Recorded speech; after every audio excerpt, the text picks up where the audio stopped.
सुप्रभात। एमबीडीएस गुरुकुल चैनल में आपका स्वागत है। आप कैसे हैं? हम आशा करते हैं आप स्वस्थ और प्रसन्न होंगे। आपसे एक अनुरोध है कि आप इस चैनल को सब्सक्राइब करें और वीडियो को अपने दोस्तों के बीच शेयर करें।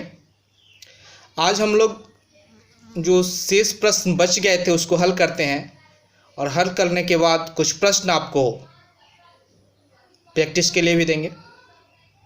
ओके।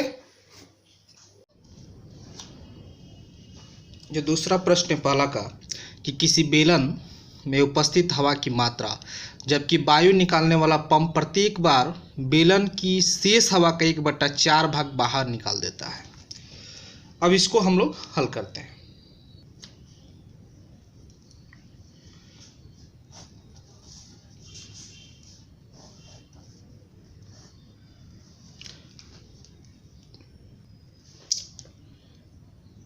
हल पहला का दूसरा, इसमें हम लोग जो है पहले मान लेते हैं कि माना कि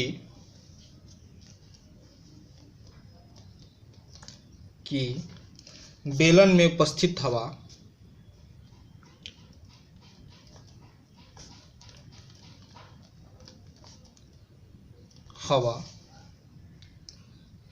की मात्रा x है। जब x है तो a1 बराबर हमारा हो गया x।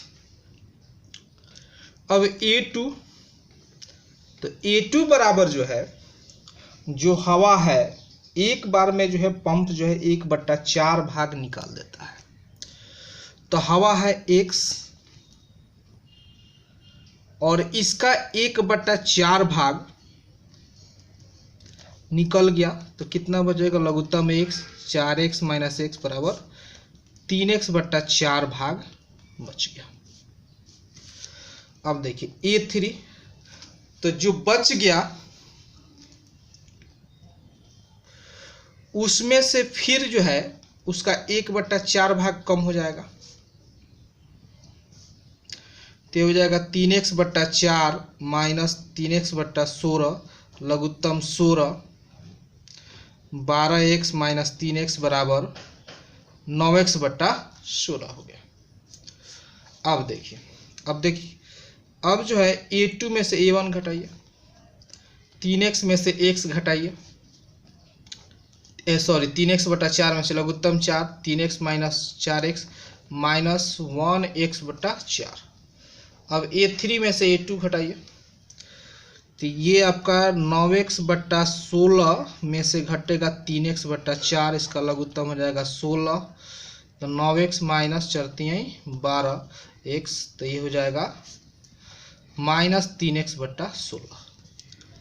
अब जो है a1 मतलब अगर दोनों का जो सार्वंतर है अलग है, इसका सार्वंतर माइनस 1x/4 है जबकि इसको घटाने पर माइनस, दोनों बराबर नहीं है तो लिखेंगे कि चूंकि a2 माइनस a1 बराबर नहीं है a3 माइनस a2 के,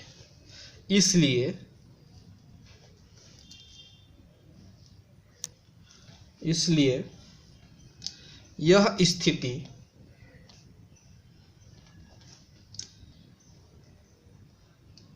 AP में नहीं है। क्यों नहीं? क्योंकि इनका सार्वंतर बराबर नहीं है। अब हम लोग जो है पहला का तीसरा देखते हैं।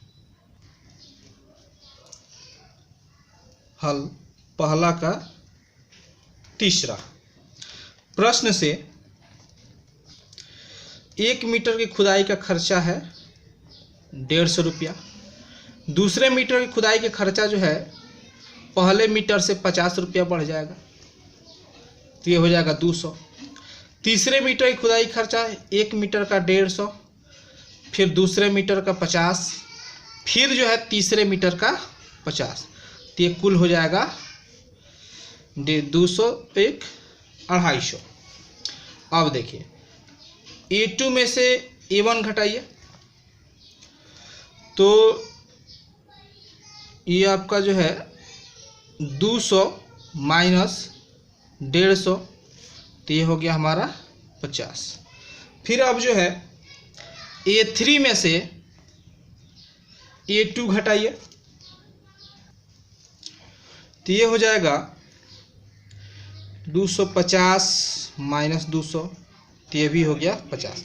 अब देखिए A2 में से A1 घटाने पर भी 50 आया, A3 में से A2, मतलब जो है कॉमन डिफरेंस जिसको कहेंगे, सार अंतर दोनों का समान है।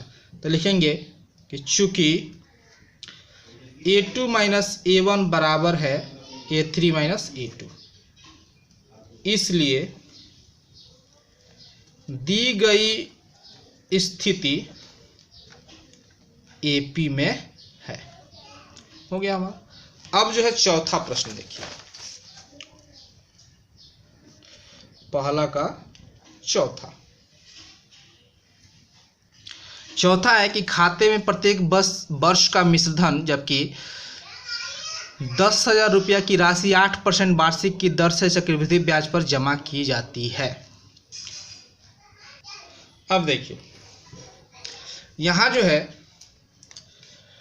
A1 मतलब पहला मिश्रधन 1 वर्ष का हो जाएगा, सूत्र होता है A बराबर P into 1 plus R by 100 के पावर n, माने समय। ठीक है, तो A1 बराबर हमारा जो है मूलधन जो है वो है 10,000 रुपया, 1 प्लस R 8% वार्षिक है 1 साल के लिए। ठीक है, तो 1 साल के लिए जब करेंगे तो ये हो जाएगा हमारा 10,000, ये 100 लघुत्तम होगा तो 100 कम 100 8, 108 बटा 100 इसके पावर 1 आ जाएगा। उसी तरह से जब हम दूसरे साल का निकालेंगे 2 साल का, तो ये 10,000 इंटू 1 प्लस 8 बटा 100 के पावर यहाँ हो जाएगा 2।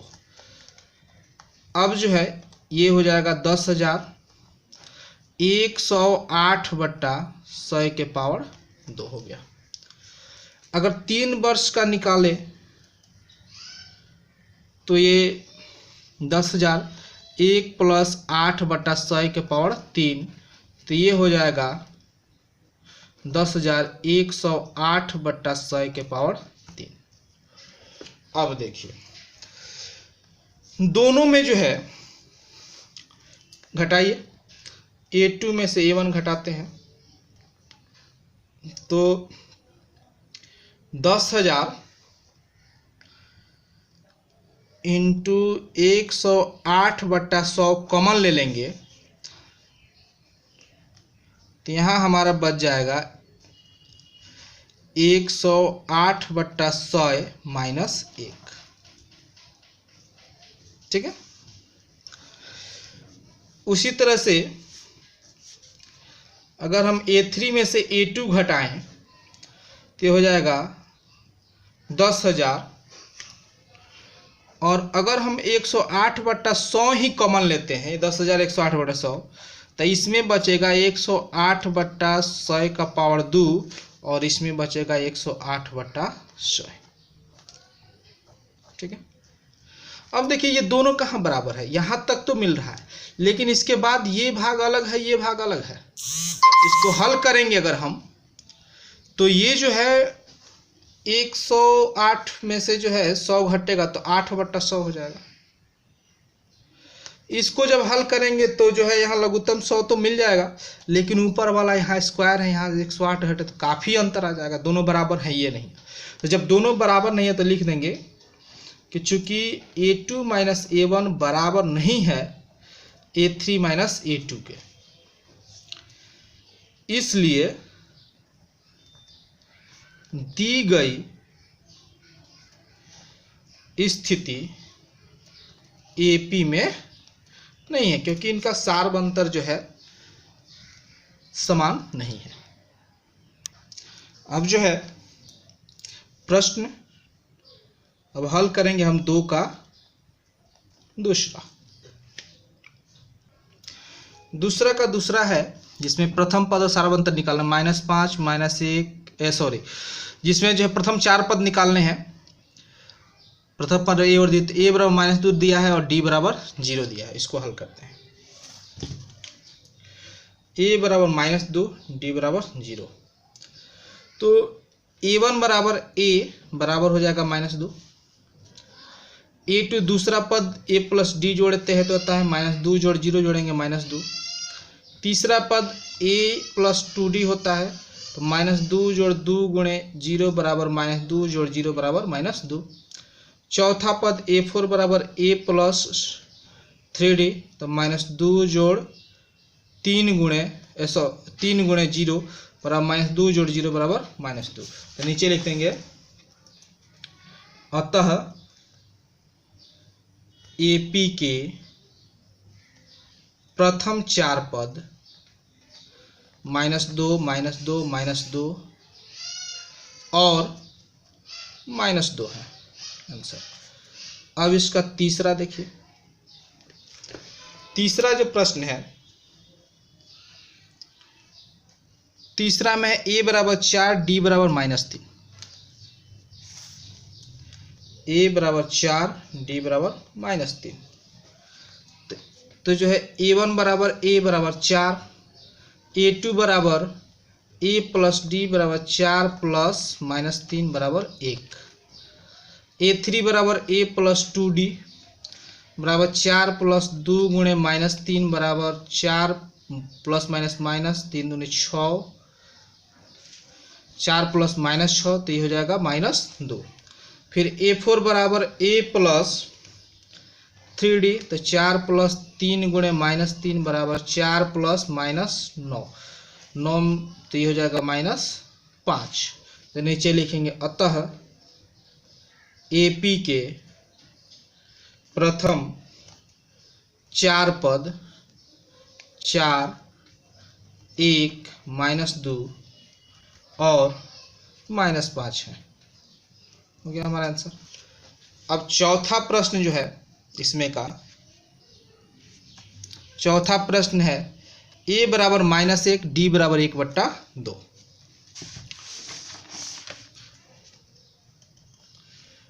a बराबर -1, d बराबर 1/2। तो a1 बराबर a तो -1, a2 बराबर a प्लस d बराबर -1 जोड़ 1/2, लघुत्तम निकालेंगे तो 2 -2 जोड़ 1 तो ये हो जाएगा -1/2। फिर a3 बराबर a प्लस 2d तो -1 जोड़ 2 गुणे 1/2 से 2 कट गया, -1 जोड़ 1 बराबर 0। फिर a4 बराबर a प्लस 3d तो -1 जोड़ 3 गुणे 1/2 तो -1 जोड़ 3/2, यहाँ लघुत्तम 2 तो -2 जोड़ 3 तो ये हो जाएगा -1/2। लिखेंगे अतः AP के प्रथम 4 पद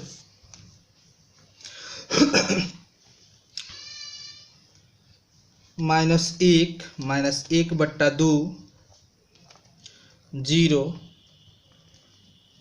और 1/2 है आंसर। पांचवा है a बराबर -1.25 और d बराबर -0.25। a बराबर -1.25, d बराबर -0.25। तो a1 बराबर a बराबर -1.25, a2 बराबर a प्लस d बराबर -1.25 जोड़ -0.25 बराबर -1.50।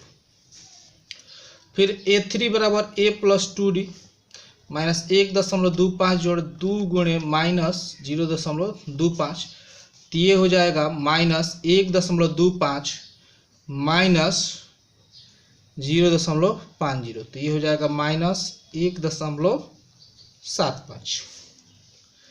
फिर a4 बराबर a प्लस 3d -1.25 जोड़ 3 गुणे -0.25 बराबर -1.25 माइनस 0.75 बराबर -2.00। तो नीचे लिख देंगे अतः एपी के प्रथम 4 पद -1.25 माइनस 1.50 माइनस 1.75 और -2.00 है। हो गया आंसर। अब जो है हम लोग तीसरे प्रश्न को देखते हैं। तीसरा का दूसरा है जिसमें प्रथम पद सामने -5 -1 3 और 7। हल तीसरा का दूसरा -5 -1 3 7। तो प्रथम पद बराबर हो जाएगा -5। सार्वअंतर बराबर दूसरा पद में से पहला पद घटा देंगे तो -1 + 5 तो ये हो जाएगा 4। हो गया आंसर। तीसरा का तीसरा 1/3 5/3 9/3 13/3 1/3 5/3 9/3 13/3। तो प्रथम पद तो ये हो जाएगा 1/3। सार्वअंतर बराबर दूसरा पद में से पहला पद घटा दीजिए लघुत्तम 3 5 - 1 तो 4/3। हो गया आंसर। अब जो है चौथा 0.6 1.7 2.8 3.9।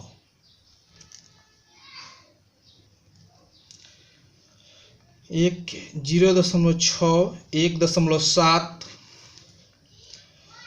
2.8 3.9।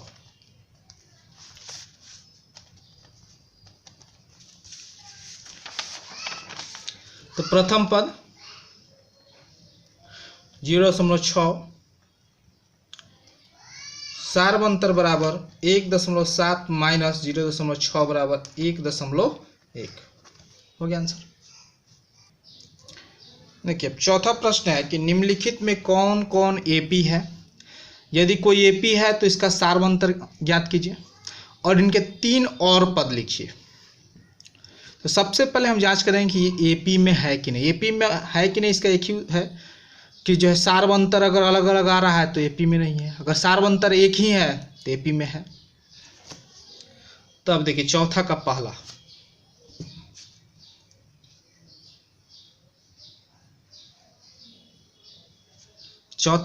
है 2 4 8 16। क्वेश्चन 4 हल जो है चौथा का पहला 2 4 8 16 है। तो देखिए A2 में से A1 घटाइए, माने दूसरे पद में से पहला पद घटाइए तो ये 2 हो जाएगा। तीसरे में से दूसरा घटाइए 8 में से 4 आ गया। फिर जो है चौथे में से तीसरा घटाइए 16 में से 8 गया 8। अब देखिए यहाँ सब अलग अलग है तो लिखेंगे कि चूंकि A2 माइनस A1 बराबर नहीं है A3 माइनस A2, अतः दी गई श्रेणी AP में नहीं है। जब AP में नहीं है तो बात ही खत्म। AP में अगर होता तो D निकालते, मतलब ये जो बराबर होता तो वही D हो जाता, उसके बाद और अगला तीसरा 3 पद निकालते। तो AP में तो है नहीं। अब चलिए दूसरा देखते हैं। इसी का जो है चौथा का दूसरा, उसका दूसरा है 2 5/2 3 और 7/2। 2 5/2 3 7/2। अब देखिए तो A2 माइनस A1 तो 5/2 में से 2 घटाएंगे लघुत्तम 2 5 - 4 बराबर 1/2। तीसरा में से दूसरा घटाइए, 3 में से 5/2 घटाइए, लघुत्तम 2 3 दूनी 6 - 5 बराबर 1/2। दोनों बराबर आ रहा है, तो चूंकि लिखेंगे कि चूंकि A2 - A1 बराबर है A3 - A2 के, अतः दी गई श्रेणी AP में है। AP में है तब क्या, सार्वंतर, सार्वंतर बराबर हो जाएगा आपका 1/2। अब जो है हमें अगला 3 पद निकालना है, पहला दूसरा तीसरा चौथा 4 पद दिया गया है, हम 5वां पद निकालेंगे।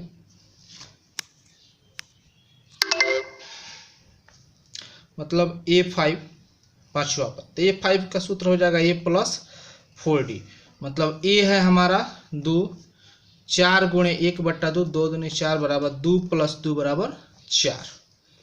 छठा पद A + 5D, 2 + 5 × 1/2, तो ये हो जाएगा 2 + 5/2 लघुत्तम 2, 2 दूनी 4 + 5 बराबर 9/2। फिर सातवां पद A + 6D, 2 + 6 × 1/2, 2 × 3 = 6, 2 + 3 बराबर 5। तो ये हमारा जो है हो गया आपका 4 9/2 5, तो नीचे लिख देंगे, इसलिए सार्वंतर बराबर 1/2 तथा अगले 3 पद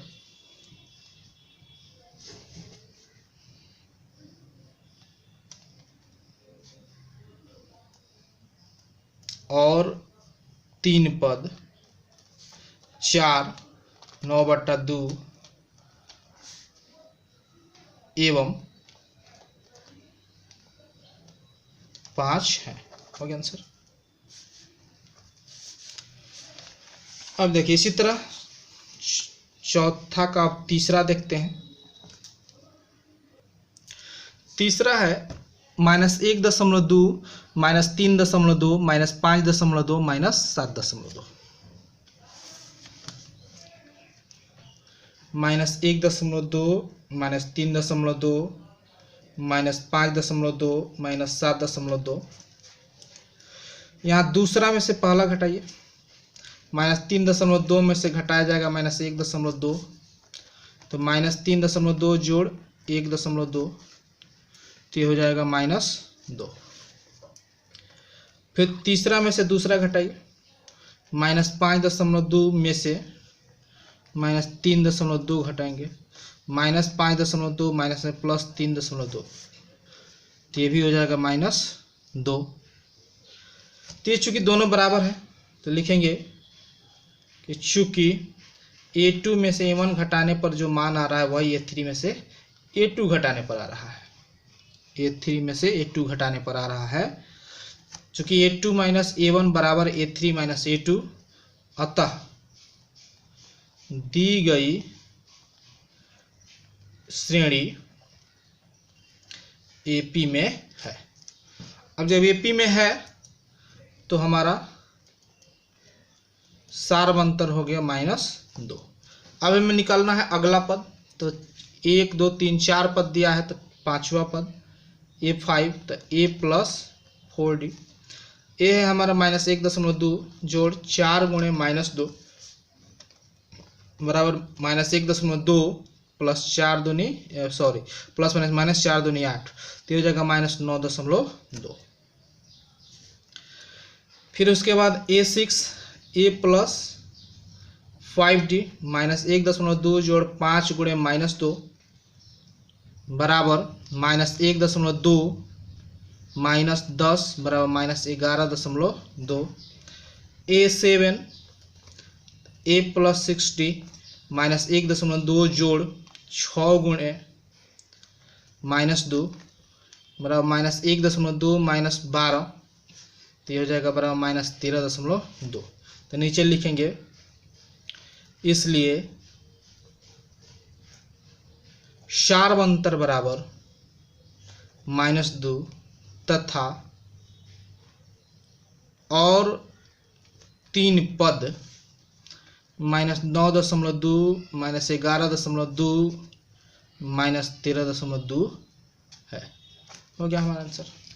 अब जो शेष प्रश्न है उसको आपको हल करना है और हम आपको 2 प्रश्न जो है अभ्यास के लिए देते हैं, ठीक है। जो आपका शेष प्रश्न है वो ये है, चौथा, 5वां, 6वां, 7वां, 8वां, 9वां, 10वां, 11, 12, 13, 14 और 15। ये 15 प्रश्न जो है आपको के अलावा हम 2 प्रश्न जो है आपको अभ्यास के लिए देते हैं, ठीक है। जो प्रश्न है अभ्यास के उसमें पहला है AP 3/2 1/2 -1/2 -3/2 ... के लिए प्रथम पद A और सार्वंतर D लिखिए। दूसरा, संख्याओं की निम्नलिखित सूचियों में से कौन कौन से AP नहीं है, यदि इनसे कोई AP है तो उसके अगले 2 पद लिखिए। पहला 4, 10, 16, 22, दूसरा 1, -1, -3, -5, तीसरा -2, 2, -2, 2, -2 ... फिर चौथा 1, 1, 1, 2, 2, 2, 3, 3, 3 है, ठीक है। इसको आप हल करें। तब तक के लिए धन्यवाद। शुभ रात्रि।